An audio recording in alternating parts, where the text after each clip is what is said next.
আন্তর্জাতিক ফুটবলে বাংলাদেশ ভালো পারফর্ম করছে, আর ফুটবলারদের খেলা নিয়ে প্রশ্ন বাড়ছে। সামাজিক ও রাজনৈতিক চাপে বিভিন্ন সময় ফুটবলাররা মানহীন মাঠে খেলতে বাধ্য হন, বলছেন জাতীয় দলের ডিফেন্ডার রহমত মিয়া। এতে ন্যাশনাল টিমের সদস্যদের ইনজুরির ঝুঁকি বাড়ছে। ভারতের বিপক্ষে এশিয়ান কাপের বাছাইয়ের ম্যাচকে সামনে রেখে আনুষ্ঠানিক ক্যাম্প শুরু হলেও তাতে নেই হেড কোচ কাবরেরা। ঘোষণা করা হয়নি প্রাথমিক দলও। নিজেদের মাঠে ভারত পথের প্রস্তুতি শুরু করেছে বাংলাদেশ। ছুটিতে হেড কোচ কাবরেরা আপাতত দায়িত্ব সামলাচ্ছেন সহকারী কোচ হাসান আল মামুন। দেখভাল করছেন 14 ফুটবলারের। জাতীয় স্টেডিয়ামে চলছে বেঙ্গল টাইগারদের অনুশীলন। কাবরেরা মাঠে নেই, তবে তার নির্দেশনাতেই চলছে অনুশীলন। আনুষ্ঠানিক প্রস্তুতি শুরু হলেও এখনও প্রাথমিক দল ঘোষণা করেনি বাফুফে।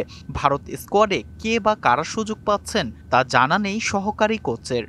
এটা এখনো ফাইনাল হয় নাই, তো কিংসের খেলা আছে, ওখান থেকে আমরা প্লেয়ার নিব। আমাদের স্কোয়াডটা মূলত 26 থেকে 28 হয়, আপনারা জানেন প্রাথমিক স্কোয়াডটা। তো আজকের খেলার পরে স্কোয়াডটা আসলে আমরা দাঁড় করাতে পারবো। জেনেক্সে শিফট করো, লাইফকে লিফট করো।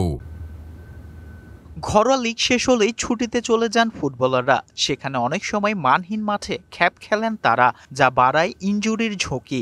তবে সামাজিক ও রাজনৈতিক চাপে অনেক সময় খেলতে হয় খ্যাপ। রহমত মিয়ার স্বীকারোক্তি।